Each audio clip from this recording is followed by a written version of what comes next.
welcome to the show. We promised to do a follow-up story on the Diddy case. So here we're going to do just that in this episode. Let's dive right in with the update. Diddy is in jail on suicide watch.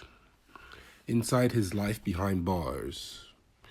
The rapper is housed at Brooklyn's Metropolitan Detention Center, a facility his lawyers have called horrific.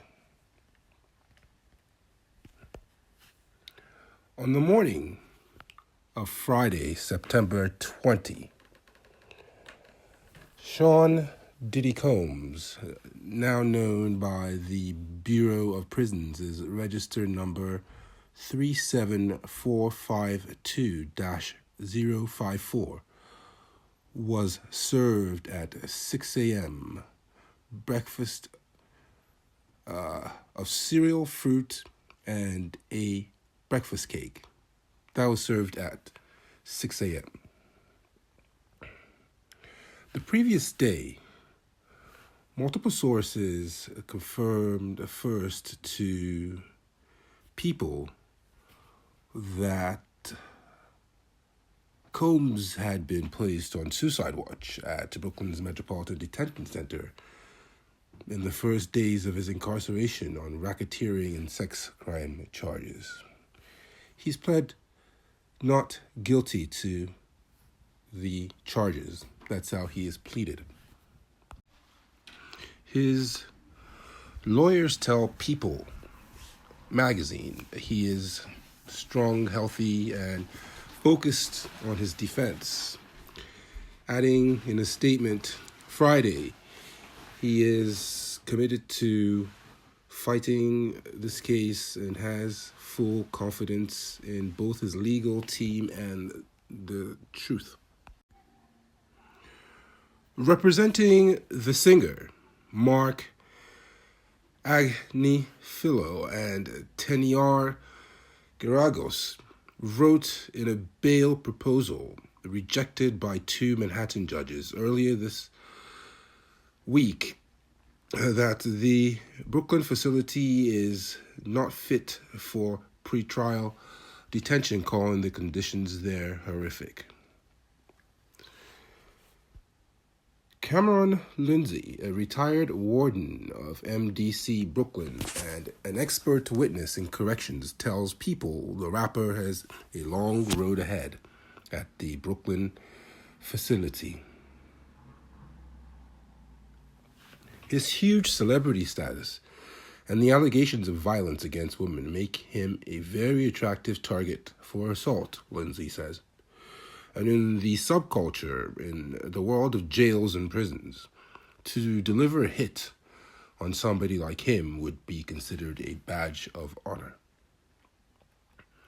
Calling the facility austere and cold, the former warden adds, everything is planned. It's not a life. The rapper would not have access to the internet, and any outside recreational time would be spent in an enclosed area, according to Lindsay.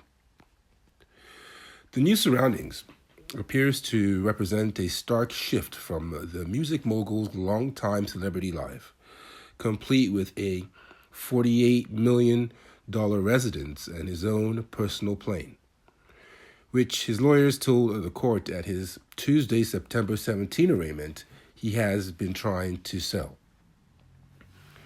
Scott Taylor, a spokesman for the Bureau of Prisons, who declined to confirm Combs' specific housing specifications to People, citing privacy, safety, and security reasons, confirms that like the other 1,217 inmates at the facility, as of Friday, Combs has a 6 a.m. wake-up call and is expected to have his bed made by 7:30 a.m. Federal inmates are also subject to, at a minimum, 5 official inmate counts during every 24-hour period, and must be standing at bedside for some of those checks per the 55-page Inmate Admission and Orientation Handbook a paper copy of which Combs would have received when he was booked into the facility. On weekdays, lunch is served at 11 a.m. and dinner is served after the 4 p.m. head count, per the handbook. Weekends and holidays are on a slightly shifted schedule. R&B singer R. Kelly was housed at MDC Brooklyn, leading up to his own 2021 federal conviction for sex crimes in the Eastern District Court of New York. His lawyer, Nicole Becker, alleges to People that guards took advantage of his celebrity status and forced him to sing. In a phone interview, Becker called Kelly's time at the Brooklyn facility mentally crippling and one of the worst experiences that I have ever heard of. If Diddy is going to be experiencing anything like I know R. Kelly experienced, it's not going to be good, Becker says, adding her opinion that the jail is not at all safe. On the daily, we were concerned about whether or not R. Kelly was alive, frankly, she says, adding, it is inhumane, a whole other world. I mean, grown men cry. In a statement to People, Taylor said that the Federal Bureau of Prisons takes seriously our duty to protect the individuals entrusted in our custody, as well as maintain the safety of correctional employees and the community. Acknowledging the staff and other challenges at MDC Brooklyn, staffing, he says, is now about 76%. He said an urgent action team had been appointed to take a holistic look at the challenges at MDC Brooklyn, including increasing permanent staffing of correctional officers and medical staff, and addressing more than 700 backlogged maintenance requests. That brings us to the end of this episode. This is a story that we shall continue to follow. Thanks for stopping by. Please hit the give us a like, and subscribe to the channel. Head over to buymeacoffee.com/Samson King. Make a small donation. That's always very much appreciated. And as always, thanks for stopping by, and we'll see you next time.